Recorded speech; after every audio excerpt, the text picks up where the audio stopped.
Well, hello, my loyal friends and subjects. Are you ready for a short marathon of MLP? Well,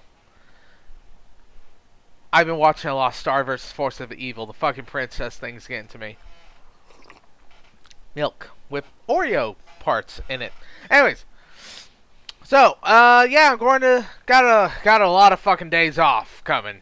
A lot of fucking days off. I might have to look for a new job while working this one because that's a little too many days off. But that means more Fallout Equestria for you guys. Right now I got a little short marathon coming with 3 videos. Then I gotta go to work for a day. But then 2 more videos. Maybe those 2 will be Fallout Equestria.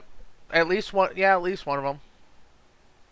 So that's 4 Fallout Equestrias total coming in these coming days.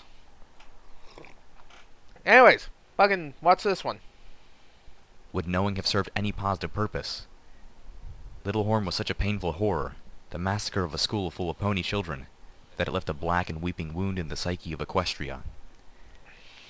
Littlehorn had surely been a point of no return for both sides. At that point, I wondered if the ponies would have been any more capable of surrender than the zebras were. A zebra dropped in front of me. I jumped back, already floating out little Macintosh, my heart pounding. But recognition struck, and relief passed over me. Zenith, you scared me! Flustered, I hastily slid little Macintosh back into its holster. You broke my train of thought. Brave little pony, she intoned. Where have you been? Hiding, she said simply. When they took you, I followed. But they did not seem to hurt or threaten you, so I did not act. I suddenly felt a lot better about the day's strange interlude. Awesome. At the same time, I realized that I needed to speak to Homage and let her know what was coming. If she didn't already. I'm gonna see Homage, I said, not adding, if she'll let me. Are you okay with following? I remembered the zebra's discomfort with Homage, and wondered if that was why I hadn't seen her all day. Well, that and her ability to hide like a living stealth buck, and on a ceiling no less. If you wish... I stopped. Well, what do you wish? It does not matter, Zenith informed me. I am not welcome here, so I cannot do as I wish. For too many of my stripes make me an enemy, or worse, a demon from the past responsible for all the misery in this world. That's completely unfair. It does not matter that it is unfair. It still is. She looked down. Sometimes I feel as if I am an earth pony and that my stripes are really great wounds. A punishment for some great wrong the ancestors of my ancestors were connected to. I shuddered. Who knows? As much at the pain and resignation in her voice as the mental image her words conjured. There had to be something I could do. If you could do anything, what would you want to do the most? Travel I would dimensions. like to go shopping, Zenith said. She smiled at my surprise. What? Everyone likes to shop. I would like to be able to stride into a store, look around, greeting the sales pony, and make purchases. I want to be a planeswalker. Traveling dimensions are... Go meeting people. Building a massive army. Conquering whole worlds. I figured like she was sharing what she wants. I could share what I want. All about only being treated as rudely as every other pony customer is. I felt a little rocked by the normalcy of the request. I tried to imagine how it must be to not even be able to go into a store. To buy. I couldn't. Yeah, segregation and I did felt suck. awful for it. Surely there had to be a way to fix this. Martin Luther King. We could dye her coat a new color, Oh, Homage fuck suggested off. as she floated the huge painting of Splendid Valley away from her safe. She was moving my box of memory orbs to another location so that she would not have to reveal this safe when the Twilight Society came for them.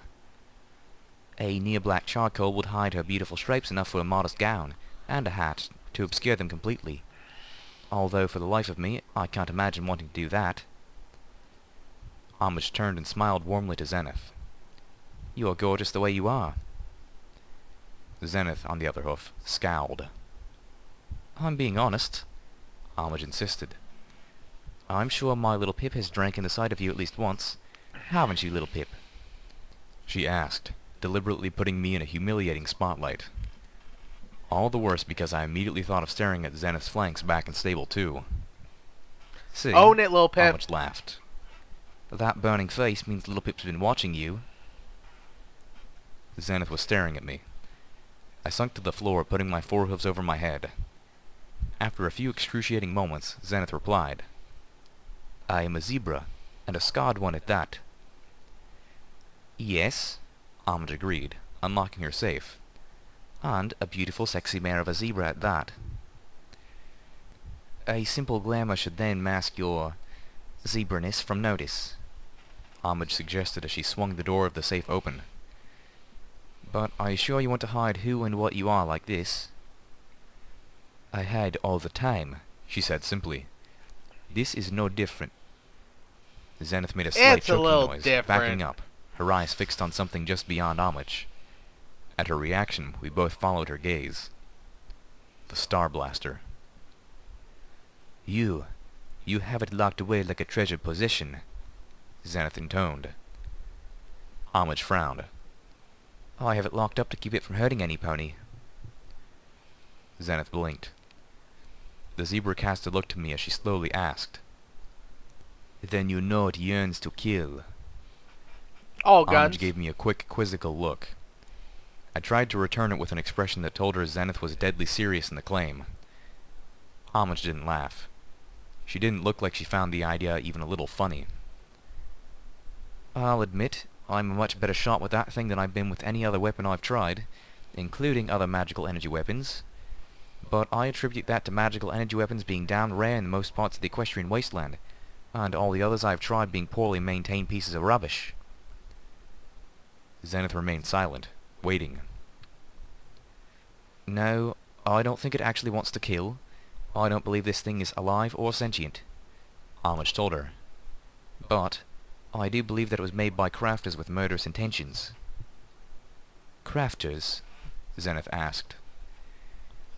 It's a complex techno-magical tool. I don't think the stars just willed it into existence. Someone or something made it. She looked at the zebra. Isn't that how the stars work? They help guide people to their own destruction. I was startled by the response. I remembered now that it was Homage who first spoke to me of the zebra's mythology. That's really good. And she spoke as one who put credence in the notions. Then you believe as we do? Zenith asked slowly. I believe most of all religion is born of a mixture of truth and fantasy, hope and fear. How much truth is in any one mythology is hard to say. Homage pulled the box full of my memory orbs from the safe Also before kind of closing the safe true, up yeah. again, sealing the weapon from the stars away once more. But I believe that the amount of truth in the zebra's legends is a good bit more than zero. I don't believe that your ancestors understood the stars nearly as much as they believed they did. Homage looked to me, addressing us both. But I have seen enough to be certain that the void beyond the moon holds wonders and terrors far beyond our imaginations, and that at least some of what is out there is malicious beyond our conception of evil, and is looking this way with hostile... Did Homage complete Mothership Zeta? It sounds like she's had some fucking encounters. Did Homage... Oh, fuck. You've included a lot of stuff from Fallout. Like, a lot of stuff. You got the alien blaster. I don't know if it's the pistol or the rifle. Please. Like, this is my love of stupid anime-like crackiness. Please let Homage call down the mothership at one point, because she conquered it and now owns it. Like, please let her call it down and just use that main gun on somebody. I want to see a samurai pony walking around the wasteland. Damn it. Intentions. I have changed my mind, exclaimed the exotic voice of the charcoal black earth pony next to me who was really Zenith. I like her. You didn't like me before. Zenith, the not a zebra, was peering into jars of strange things floating in stranger liquids that lined the back shelf of the secluded apothecary which crouched around a corner from the main stores like a little colt hiding from bullies. The proprietor kept shooting us nasty looks, but I felt they were more directed at me than Zenith. She was dressed in a gown of subtle goldenrod and ivy, with a matching wide-brimmed hat. The entire ensemble made her look not only lovely, but right at home amongst the fine ladies and gentle stallions of Ten Pony Tower. I looked like me. Like who? I asked before I realized the obvious answer. Homage? I suddenly felt a little giddy. The not a zebra nodded with a smile. I wanted to dance around shouting, yes, yes, yes, but I was already getting enough looks from the proprietor. Zenith had clearly been enjoying her evening, strolling openly down the streets, passing through the crowds, sitting down at the same restaurants and being served by the same snobbish waiters, paying the same exorbitant prices as every pony else for confections made of sweet potato pudding and deep-fried applesauce. More than once, some pony had snidely suggested that she take me to a dress shop, and gave her sympathetic looks, as if I was a younger relative she had been burdened with and my appearance was some sort of youthful rebellion. Sometimes I really hated being small-framed. The selection here is wonderful, Zenith commented, but I had not expected such high prices. In case you haven't noticed, miss, the stallion behind the counter grumped, we're not getting any fresh product anytime soon. It's a seller's market right now. The prices of everything in Ten Pony Tower had tripled since the first time I had been here. Ow. Red Eye's blockade was killing commerce with the caravans and scavengers. I could feel an undercurrent of worry in the marketplace. Earlier, a mare had snorted, exclaiming, "The mere thought of wines meant for my cellar being sold instead in one of those dirty little places like Gutterville or Arbu gives me the vapors." I had remembered how much I really didn't like. That phrase always... Like, I know it's not what it means, but I always imagine that phrase meaning I have to fart. It's just what my mind goes to. Like the company of these ponies. Shouts from outside drew our attention. Zenith smiled politely to the stallion glowering from behind the counter, saying, "We will be right back." He didn't look like he believed it, and scowled at me as if I'd been intentionally wasting his time. Backing away from him, I turned to follow Zenith out of the shop. Ladies and gentle stallions gathered by the nearest outside windows in small crowds. Prim and proper young fillies and colts squirmed about and climbed on their parents, momentarily forgetting proper decorum as they tried to get a peek. Zenith, reveling in her ability to talk to these strangers, asked, "What is the commotion?" It surprised me, not for the first time, how easily she blended in now that the perceived stigma of her race had been obfuscated. Ow. "The slavers," the colt replied as he quickly trotted past us, heading towards a window. "They're leaving." "I don't like this," I told Zenith as we stood at one of the windows, looking down through the darkness That of early bomb night. might be ready to go off. The burning lights of torches drifted away from the base of Ten Pony Tower like rivulets of lava. Over half of Red Eye's forces were pulling out. The only reason I could think of for Red Eye to withdraw before I fulfilled my end of the bargain is if he decided to blow the tower anyway. Now. "But then would he not remove all of his men?" Zenith asked cautiously. "Not if he wanted to make sure we weren't able to evacuate," I suggested. Although I realized it didn't make much sense. I couldn't think of another reason for this behavior. "Perhaps it is part of your Her cunning plan to kill... The goddess probably knows Red Eye made Little Pip, the deal to kill her. So the goddess is looking at Little Pip, waiting for Little Pip to kill the goddess. Like, to try to kill her. So that's the plan Little Pip made.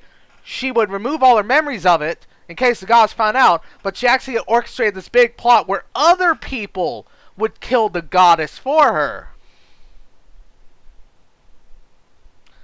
Because the goddess' eyes would be on Lil Pip, who's at Ten Pony Tower, not on this other shit that's going on.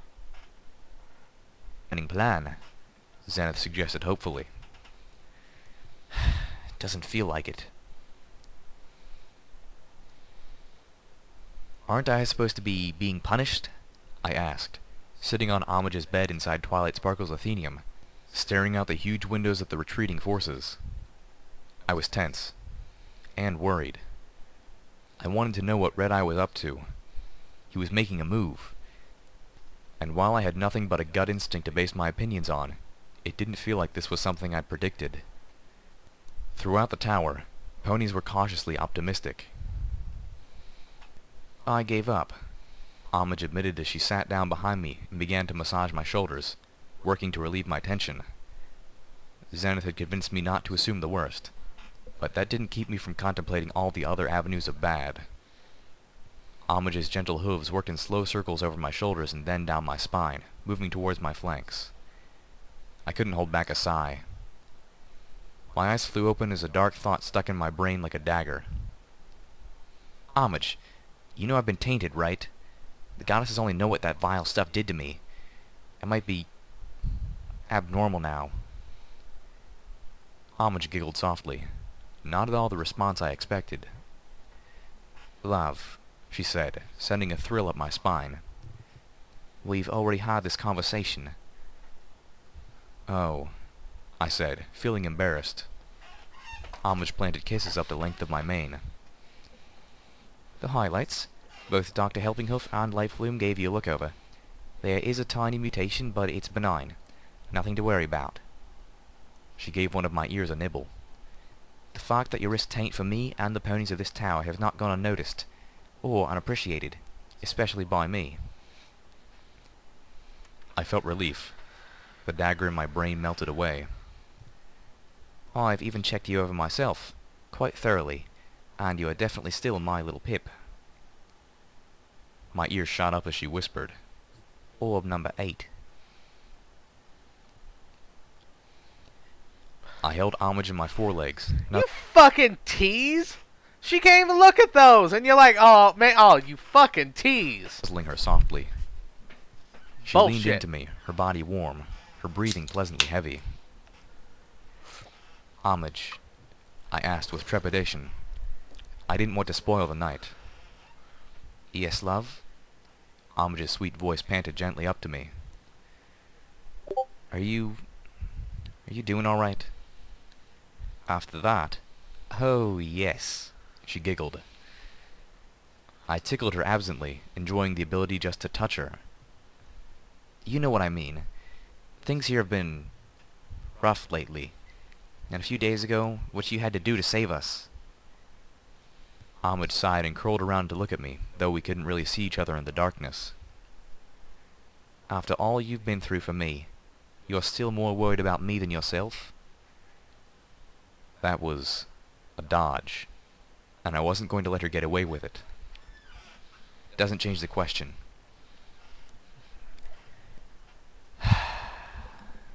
Joke Blue was usually the one doing the shooting, Homage admitted. I've only taken a few lives in my time, not counting beasts and robots, but each time it was to save some pony, although sometimes that pony was myself. She reached up a hoof to brush my muzzle. I don't like it. I don't enjoy it, and I'm really no good at it, but I never regret it. The next morning, a light rain had begun to drizzle, spotting the windows and making the gray-on-gray of the Manhattan ruins into a monochromatic haze. I had used my binoculars to search the ground below, startled to find that only a third of Red Eye's forces remained. But they looked like they were camped out permanently. My heart felt heavy, and my head was foggy from a lack of sleep, the latter being entirely Homage's fault. Not that I minded. I thought of another reason why this could be. How many security forces does the tower have? If the remaining 1/3 is still larger than that security forces, then that's all Red Eye actually needs. Because if you're not planning on assaulting the walls or defenses, a sieging force can be much smaller than it needs to be. If you're going to assault the walls and attack the defenses, then you need a pretty big force, because you're going to take a lot of casualties attacking a defensive position. But if you're just if you're just surrounding and trying to wait them out and not attacking them, you only need a few more than what they have. Granted, you're still spread out, so they attack at any one position, you're kind of at a disadvantage. But that's why you should have sentries up, and you should build your own defenses a little for the siege camps. Still, point remains that maybe the reason Red Eye draw his forces back isn't because the Goss is dead. It's because he's decided, with the bomb there, there's no reason to risk an assault. I could use those troops on other fronts and missions. And thus he brought it down to only 1/3 the size, which would be all he really needs. See, I learned this shit from Crusader Kings! Fucking... I gotta go back and play that. Not even slightly. But I was beginning to feel guilty for the amount of attention she lavished on me compared to the other way around. I couldn't do anywhere near the things to her that she could do to me, and I was beginning to feel inadequate in comparison. I'd reached the point where I was going to have to start asking her for instructions. A request that, no matter how I tried to phrase it in my head, always sounded pathetic rather than romantic. The little red wagon squeaked along beside me. I stopped as I reached the door to our suite. This time I raised a hoof and knocked. Twice. Calamity opened the door, smiling. Howdy, little Pip. Morning. Good morning to you too, Calamity. I see you're in a good mood. Yep. Are we ready to do this? Calamity grinned. I reckon she's been ready for a few days now. He flapped his wings, scooting out of the way. What? Velvet Remedy lay on the edge of her bed. And Calamity's now, I was willing to bet. Her plaster-bound leg stretched out uncomfortably in front of her. Her eyes widened as she caught sight of the wagon, then narrowed. What exactly is that for? Why, today's the big day, I said sweetly. Ready to go to the clinic and get that cast removed? I'm quite capable of removing it myself, little Pip, Velvet Remedy insisted. And you're not hauling me around in that. I just looked at the next chapter title, and it's called Crusaders. And there's another one down there called The Shadow of the Ministries, Applejack. I'm tempted to just scroll down a bit more. I kind of wanna. Let's just finish this chapter. I wrapped her in a telekinetic blanket and floated my unicorn friend into the air. Put me down. Doc's orders, Calamity reminded Velvet. Helping Hoof wants to get a good look at your leg, make sure everything healed proper. Besides, we're your friends, I chimed in as she waved her legs helplessly in the air. Oh. We insist you get the best treatment and won't let you skip out on it. You've always given us the best care and often shortchanged your own. Not this time. I floated her down onto the wagon. She tried sticking her legs down and pushing away, but... Is this a tiny fucking red wagon that children have? Because that would be hilarious. With her cast, it was a losing battle. I'm just going to imagine Finally, it is. she tucked her 3 good legs in and settled into the little red wagon. Yes! You're enjoying this, aren't you? Yes! Fuck you, bitch! Oh, I hate you! You have no idea how much, I said with a smile. I turned and strode out the door, pulling her slowly through the hall towards the elevator in the very same wagon she'd once hauled me to the very same place in. Oh, that would have been adorable. You were right, I told Velvet as Dr. Helpinghoof did one final examination of my friend's foreleg. There was a slim scar that encircled her leg. It wouldn't even be visible when her coat had grown back. Velvet Remedy looked up to me as she flexed her foreleg in every possible way at the doctor's insistence. Lifebloom was standing nearby, his horn glowing as a spell allowed Helpinghoof to examine the inner workings of Velvet's leg. You said that I can't be trusted, I reminded her. She sighed heavily and started to say something that would surely have been comforting, but I didn't let her. I needed to say this. And where party time Mintals are concerned, you are right. I can't be trusted. I frowned, trying to push the words out of my muzzle, knowing that I had to. I don't know if I really needed them. There's a chance I never will. She didn't know the context of that. Only Homage and Zenith knew that my memories were now being reviewed by the Twilight Society. But I do know that when confronted with the chance to slip some into my saddlebags, I wasn't strong enough.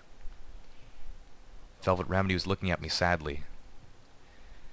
So from now on, I need you to do what you said you would. Go through my things. Check my pit buck. Maybe Life Bloom can teach you a PTM detection spell. Whatever it takes. I trembled a little, hearing the tone of begging creep into my voice. Please, I want your help. I need it. Slowly, Velvet nodded. Of course, little Pip. Well, Dr. Helpingoff announced, I'd say you've made a miraculous recovery, young lady. You're fit to go. He looked to Calamity. You can settle up the bill with Life Blue on your way out. Like, Calamity. if Little Pip's like any Fallout player, I want to see how long it takes Velvet Remedy to break. Because if Little Pip's like me, she's going to pick up every fucking useless thing. Every fucking useless thing. Velvet Remedy's going to go, look at that. Why do you have 5 globes? Is that a race car? What's with all these iron bars? What? Is that a gold bar? Why do you have this? And I'll be like, it was there. Oh, because like having to go through that, have to check it all, and like, what the fuck? Is that a teddy bear? Why? It's ammunition. For what? For that. And you see the fucking junk thrower. She's gonna break. Oh, fuck. Start. Go back. Start. He nodded, wrapping his recently wounded wing around Velvet snugly. Looking to me, he asked, So, where to next, fearless leader? I pressed my lips together, thinking. The Canterlot ruins are our goal now, but we have a few places to visit along the way. The village that Zenith believes her daughter lies in is on our way, but first we need to arm ourselves with all the information we can on surviving in the Pink Cloud. And that means our next trip has to be back to Stable 29. The others nodded in agreement. We need steel hooves. Finally get to see what's going on with him. It was a particularly beautiful day in Ponyville. The sun was shining, pouring a warmth down on the equestrian village that cheered both the land and the soul. Only a few clouds spotted the sky, and a mint green Pegasus flew about overhead, belatedly kicking them away. Below, brightly colored ponies trotted about their daily business, often stopping to give a neighborly hello to those they passed on the street. A trio of bunnies darted between the bushes, carrying radishes pilfered from some pony's garden. Oh my, Fluttershy said, watching through strands of solid pink mane as the bunnies darted between her legs. For a moment, she seemed ready to break away from the other pony she was walking with to fly after them. New feller's doing all right, Applejack commented, looking up into the sky. But it just ain't the same without Rainbow Dash. That's what I wanted to talk to you all about, Twilight Sparkle told her, floating a letter out of her saddle pack. I got a letter from the princess today. She says that Rainbow Dash isn't just on vacation. She signed up for the new Equestrian Skyguard. Poor dear. Took what happened to the Wonderbolts really hard, Rarity commented, adjusting her newest hat creation so the feathers all flowed with the gentle summer breeze.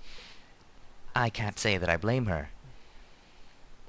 Yes, well, the princess doesn't want to see her get put in harm's way, but it wouldn't be right for her to just tell Dash no. So... Yes, it would! Twilight opened the letter as the others gathered around her, listening intently. Like, okay, I like that you have the princesses not using their heart authority, because that's really in character for them. But god damn, do I hate the princess, well, it's mostly Celestia, for not, like, using her hard authority and saying, no. No!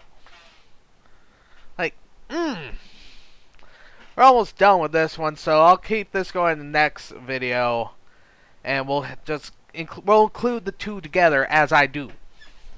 Alright, see y'all later. Like, this is so in character for Celestia. At the same time, god damn it, Celestia.